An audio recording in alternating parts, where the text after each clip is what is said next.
All right, guys, so we are coming back here from our very short break. We actually had a little bit of breaking news there in between, basically during the break. An update from Blitz, first and foremost here, as I get back to our overlay.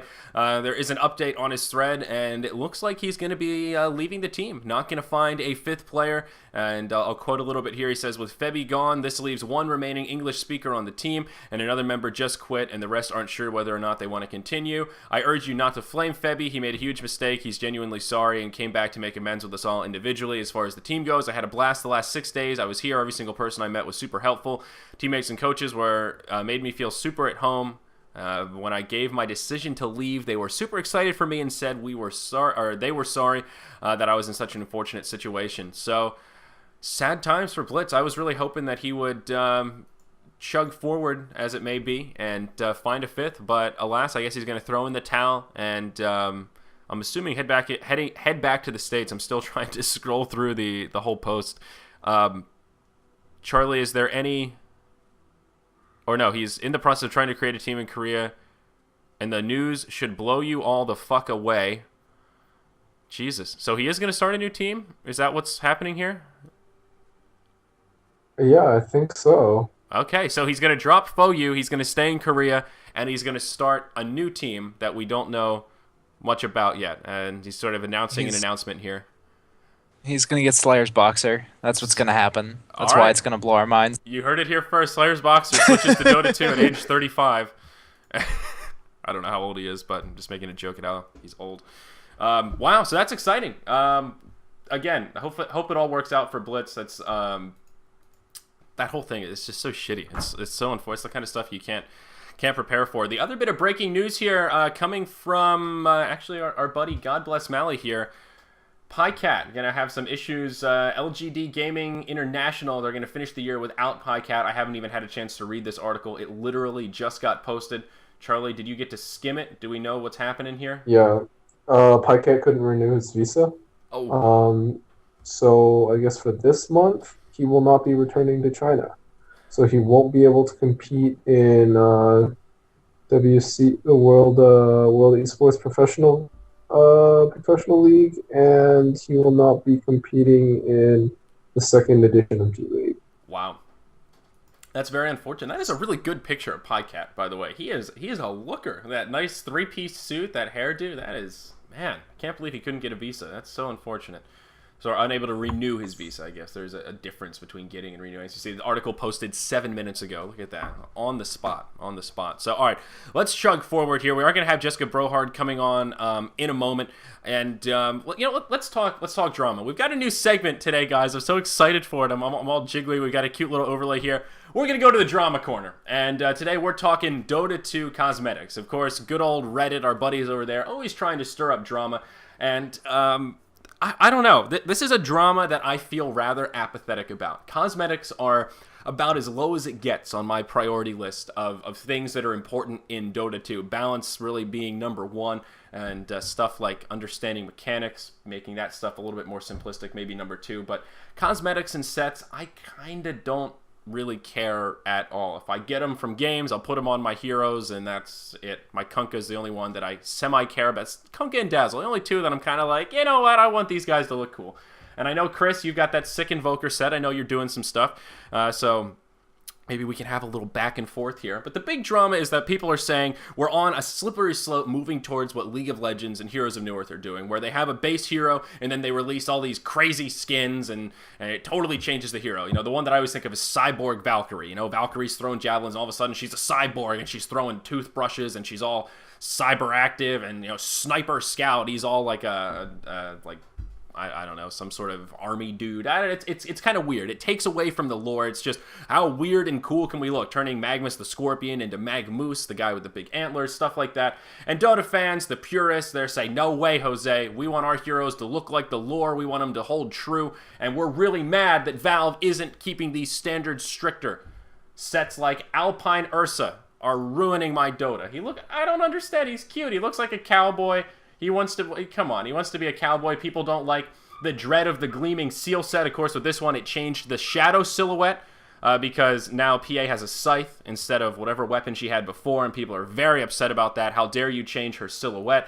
The bonds of the Vincier set, you know, people were saying, oh, Queen of Pain, now she has a mace, and her first ability is a dagger. It doesn't make any sense. How could she have a mace and then throw a shadow dagger? Because she doesn't have a dagger anymore. Oh, it's terrible. And then, of course, we've got the Tidehunter Orca set. I don't know what's going on with this thing, but I don't know, man. I can sort of see where people are coming from with they're purists, you know? They like their heroes the way they are. But, I mean, come on. Are we really, like, on the verge of a big problem here? Is this even a drama? Chris, I want your thoughts on this. Well, I'll first say that the first skin in Han that really pissed me off was the Hick Drunken Brawler, where he's running around with his two six-packs. I hated that skin. I know which one you're talking about. I thought it was completely awful, and I think it's kind of similar to what the Alpine Ursa and Cat Drow sets are doing. And I agree with a lot of the people who are like, I'm not as vehement as a lot of these guys on Reddit who are like, oh my god, this is going to destroy the game, it'll be unplayable, but it does bother me. I don't like the aesthetic of it. I don't like my Dota games to look silly. One of the reasons I liked Dota was because the game took itself seriously. And that's something I like. I'm a reasonably serious person when I play games. So here's the drunken Hillbilly Brawler was the skin. Oh god, Hillbilly Brawler. Right. Oh, I hated He's that got the thing. beer hat. There were a lot of bad skins in Han once you got down. It's pretty atrocious. But, you know, I'll give you that. It was pretty hideous. Pretty bad. But just that doesn't even look like the hero. Yeah, that's my beef. Yeah, that's where I draw the line. Once you get to the point where I look at that, you're like, I watch a Han game now, and I'm like, who the fuck is that? I mean, I don't know the new heroes anyway, but still, I'm like, that's Scout? He looks like a banana. What is this? You know? So that's where I draw the line. I like holding true to the core of the heroes, but I guess let me shift the direction, Chris. Do you think we're at the point where we are starting to get to that? But do you buy the slippery slope argument that we're slowly but surely moving towards the Han League of Legends model where it's just all about getting some yucks and not holding true to the lore? Or do you think it could happen, but we're still okay? We're on safe ground for now. We're okay for now. These things are so few and far between. Occasionally there's going to be one dumb set that comes through, but until they start releasing really dumb sets every month, we're not on the same level as League of Legends with all their schoolgirl skins or Han with their stupid Hick Drunken Brawler and Yeah. And there were some good comments in this thread about, you know, some people. I made a good comment that some people tend to identify with about my apathy, and other people speaking up, you know, this is just really not something I care about. If I don't want it, I don't buy it. And I saw somebody say about how Queen of Pain is like some of the people that say the characters are all sexualized and you know, all this stuff. And I mean, there are some side boobs, but I don't compared to a lot of other games, I think Dota is pretty non-sexualized. And people like to quote point at Queen of Pain as, look at her, she's got boobies all over the place. She's a fucking succubus. That's like the whole point. She's based off of a succubus model. Succubi are supposed to be sexy and frisky and all, like, you know, they trick you with their sexuality and stuff. I don't know. I will say the Ursa set is a little goofy, but I mean, I don't know. Did anybody actually buy the Alpine Ursa set? That's sort of... I've never even seen anyone use it. The cowboy hat is the only part that I think is absolutely ridiculous. Burning has it. He used it at Columbus. Oh, did he really? I didn't even notice. Oh, yeah. It's fucking disgusting. It's pretty terrible. Charlie, you'd like to be negative. What are your thoughts here about our first segment of the Drama Corner? Are in-game cosmetics too much right now? Well, first of all, is that Orca set a real thing? Someone linked it to me. I think it might have been one that somebody made that never made it to the market. So it is a real thing. I mean, obviously somebody mocked this up, but I don't think that that's available for purchase. Oh man, I mean, I'm kind of with Hippie on this. I don't really imagine that stupid Drow Ranger set, right? And let's say Dota gets really big, and you know, some troll ass player like Ice, you know, you're on like national TV or whatever, and Ice decides to put on that stupid fucking set. And everyone's watching, and there's a lot of people that don't know what Dota is, and they're just watching Ice run around with fucking cat ears. How stupid is that? Yeah, I see what you're saying. There's potential there for trolley-esque players and trolley sets to have that perfect storm of what the hell am I watching right now? I mean, I would probably buy that Orca set because it's just so ridiculous. The fish in particular. I mean, look at the guts out of that fish. Oh man, I like the batter up animation too. It's so cute. But I don't know. Again, it's one that I'm not particularly upset about, but I see where people are going. I just think some folks are overreacting in terms of how bad things are right now. And there was a quote that I wanted to pull out of this Reddit thread, but I didn't write it down, and I'm losing it now. But and one of the other ones that people point out is Lena being over-sexualized. And if I'm not mistaken, she's based off of an anime character. So she's like by nature kind of sexualized. You know, there's a difference, but it's more of a problem when you do like Jessica Nigri style, where you take a normal character and then put boobs on it. But if it's a character that has boobs, like, don't take it away. Don't give her an Amish shirt just because she's got a rack. You know, come on, let him breathe a little bit. It's okay. It's okay. Everybody's got some skin. It's cool. I'm into it. I'm okay. But I gotta correct you a little bit though, and the problem with that is, I'm just saying, as Falcon Bandwagon pointed out in chat, one of the running jokes in the Slayers anime is that Lena Inverse is flat as a board. Oh, shit. Well, I don't know much about that particular anime. So, all right, fine. Maybe she is sexualized. Maybe a bad example. But, yeah, I don't know. I'll have more of a beef once we start getting Cyborg Valkyrie level skins. That's where, once you're throwing toothbrushes instead of javelins, that's where I draw the line. Like, come on, man, that's not even a thing. Who throws, like, I don't even know what she was supposed to be throwing, but they literally look like toothbrushes. They're just these big white, like, it's like a toothbrush for a giant. So, all right, we are starting to run short on time here. Chris, do you either want to speed through Bristleback or do you want to save it for Friday? Let's save it. Okay, let's cool. Get Jess. Yeah, so let's get Jess on here. This talk about sexualization is perfect because our guest is indeed a female in the male-dominated world of gaming. And let's see if we can bring her on here. Let me add her to the call, and hopefully she'll be here with us. Hello. Hello. How are you today? I'm good. Sorry that my microphone sounds like a potato. Oh, it's okay. It's still better than Charlie, so we're good. I'm on the show, so yeah. Oh, hi there. Sorry. Oh, hey. Oh, yeah. Sorry, Charlie. Guess I shouldn't, smack talk you when you're right there. Oh, man. So we've got a couple of interesting topics we want to cover today. And since we were on the topic of sort of sexualizing heroes and skins, and you've worked in other sectors, League of Legends and such, what's your take on the item sets in Dota right now, sexualization, that kind of stuff, before we kind of get into the interview?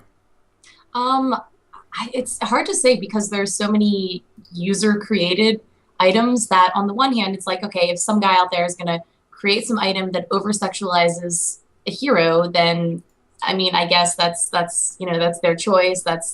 They created it, they can use it, they can use those cosmetics, whatever. It's a little bit weird when a company like Valve, has an official set that they create that is very sexualized, and it's just kind of a tricky subject for me because in general I don't really have a problem with that. The only problem is when people kind of stop realizing that, hey, this is a video game, this is not real life, and just because you can objectify these female heroes because they're not real, like, that's really not an example of how we should be treating women in real life in the gaming industry. And I think that there could be a little bit of confusion there if we're not too careful. So yeah, it's definitely a very gray area type issue for sure. Yeah. So, talk to us about yourself a little bit. Who are you? What do you do? I know there are at least a handful of people in chat that don't know who you are. They thought your last name was a joke. It's not a joke. It's a real name. You do work for Curse Gaming. Tell us a little bit about what you do. Yep, that's my full-time job. Actually, at my desk at Curse right now. And I host videos. I produce videos. Pretty much most of the content on our YouTube channel I have either hosted or helped out with. I have a co-host. We have another wonderful producer here with us as well. I also travel to events like E3 and PAX and everything, and I interview PR people in the game industry, talk about upcoming games, things like that. Mm-hmm. And it is my real last name. I get that all the time. Everyone assumes, always get comments on our videos, like, why would they give her such a ridiculous made-up last name? That is literally my real last name, and I know it's ridiculous, and you are allowed to laugh at it. Oh, that is awesome. That's great. It's awesome, and I'm just so sorry you have to deal with that every day. It's kind of perfect for this industry, though. It's true. People remember it. That's for Yeah. sure. I love that you put it in your. People ask you enough. That's how I always tell when people get spammed by stuff. If it's in your Twitter description, that's usually a good sign that it's something you get blasted with all the time. Yes, Brohard is my actual last name. So is there an online handle that you go by, or are you one of those real people that just goes by just Brohard? Well, I used to go by Ruckus, but the problem is like just plain Ruckus was always taken on, every medium, obviously. And then I would always append things to it depending on whatever organization I was involved with. So like right now I'm kind of going by Curse Ruckus sometimes, but in general, most people know me by just Brohard, and that's way more distinct than I think any other any other name I could make up. So yeah, that's fair enough. That's true. I didn't really think about it that way. That's definitely true. So talk to us about Curse a little bit. In my mind, I hear Curse and instantly I think League of Legends, but Curse Gaming encompasses much more than that. If you look at the Curse network, you guys own an array of various websites. A lot of the old World of Warcraft sites that I used to be a part of are now owned by Curse, Arena Junkies, MMO Champion, and an array of others. Talk to us about Curse a little bit. You and I got to talking a little bit at MLG Columbus on the couch. Yep. Kind of about Curse, and I was shocked to learn how many employees you guys have. I thought it was a pretty small operation, but you guys have over 100 employees, which kind of blew my mind when I first thought about it. Yeah, that surprises a lot of people, and you brought up a lot of good points when you say that you hear Curse and you think of League of Legends, and that's good. That is obviously one of the things we are associated with. We have our pro League of Legends team.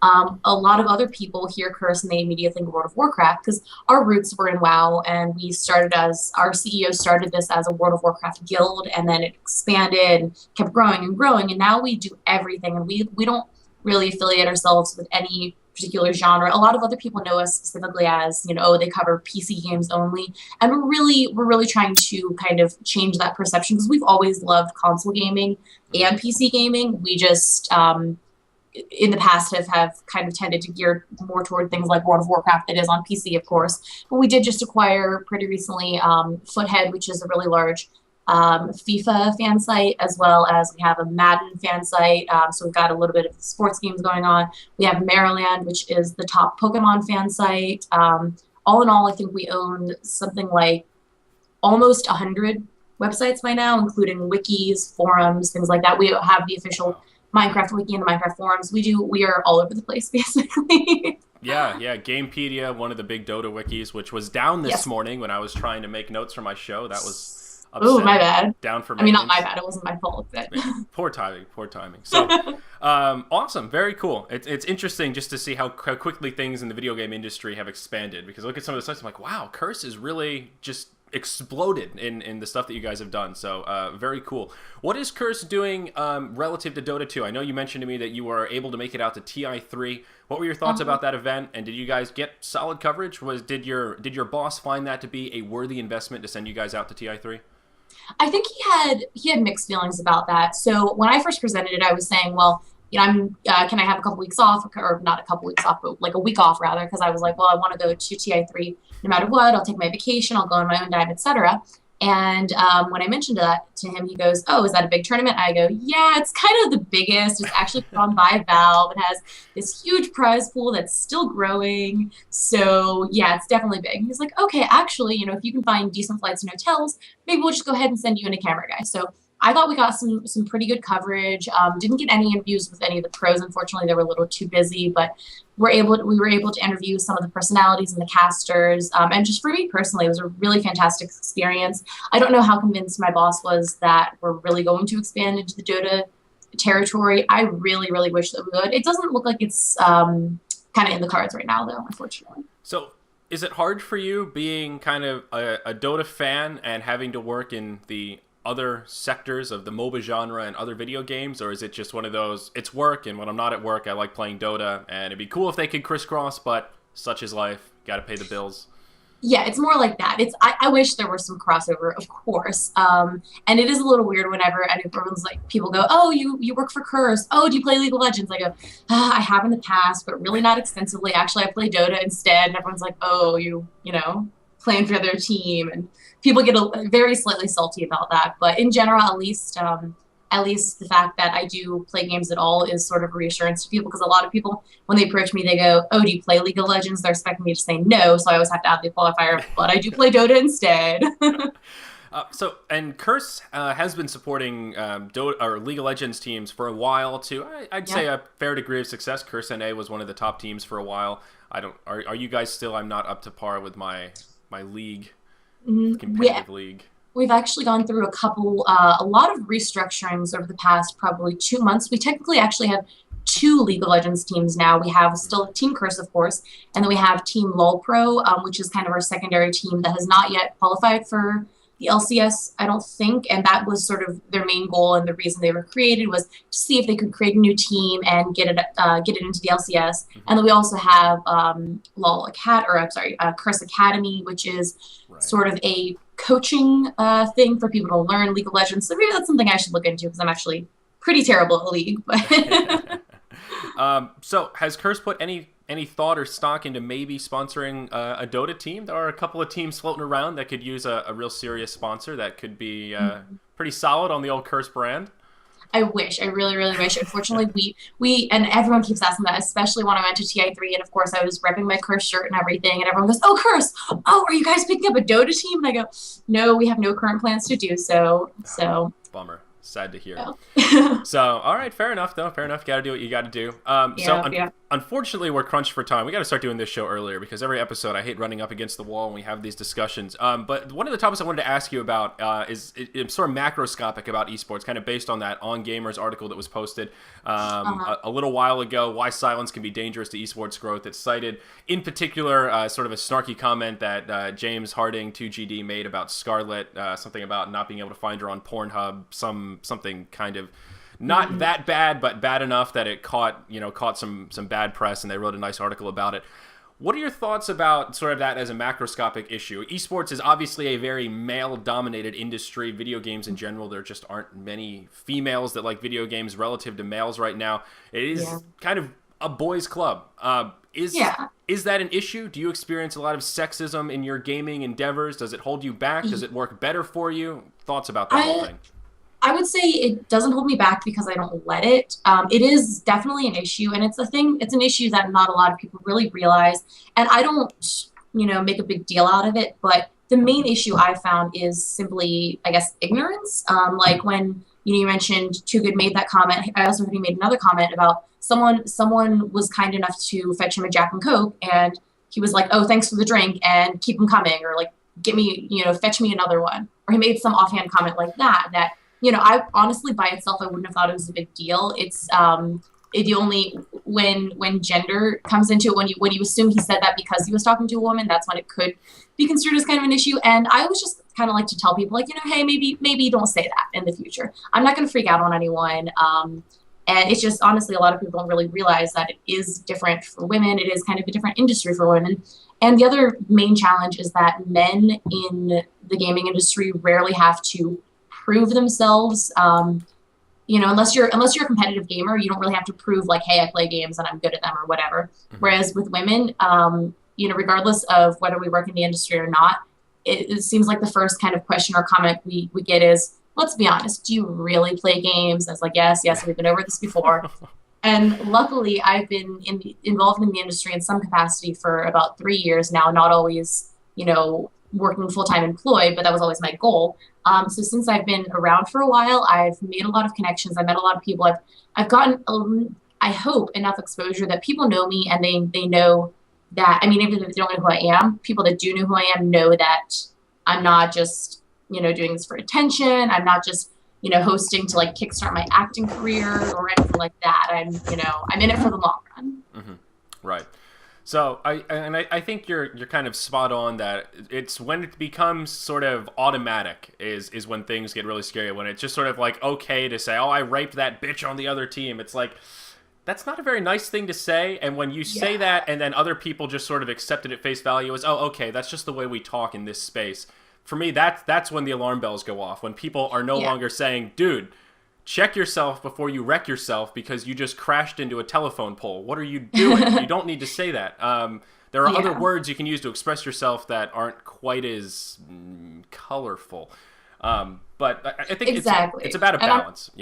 Yeah, and I'm not ever going to go off on a rant on anyone and be like, oh, well, I refuse to play with you because you use strong language. Like, no, I'm not, like a delicate flower that you have to censor yourself around or anything like that. It's just that for a lot of people that could be really hurtful. And so I always just kind of try to let people know, like, hey, that could be kind of hurtful. Maybe try using another word like next time you're playing with other people. Just so you know, just saying. Yeah. Yeah, that's a good way to go about it, because that hypersensitivity often creates the backlash of people using those words more as kind of a statement of, oh, I know how much this riles you up, so I'm going to extra sexism my logo. So exactly. Finding that balance is really important, I think. And someone said exactly, I think Chris wants to chime in on sexism here. Was that Chris? I didn't say anything. Oh, I thought somebody said I don't disagree, but Okay. I was just completely not expecting this. I just heard somebody say... You're hearing things, I'm hearing dude. stuff. Somebody's creeping on my computer. I don't like this. So, yeah, very cool. Very cool. So that was I wanted to get your perspective on that. And, again, I'm sorry we have to cut this a little bit short here. The one last thing I want to ask is, anyone ever told you that you look like Rashida Jones, the girl from I Love You, Man? Yes. You guys are like doppelganger extreme. Thank you. I get that all the time, and it's always such a huge compliment because I love Rashida Jones. I loved her on The Office back when she used to be Karen Filippelli, and then I know she's Ann Perkins on Parks and Rec now. And yes, everyone tells me all the time. And when that photo, when I posted that photo of me with the entirety of Team Liquid, when I posted that on Reddit, everyone's like, oh, it's, new player Team Liquid Rashida, Yeah. All right, I'm glad it wasn't just me. I noticed it this morning, and I was just like, jeez, you guys are really... it's okay. I'm glad I'm not... Those always can kind of backfire a little bit, where you get the, no, I don't see it. I don't know what you're talking about. And that's I love that. Always It's a huge compliment.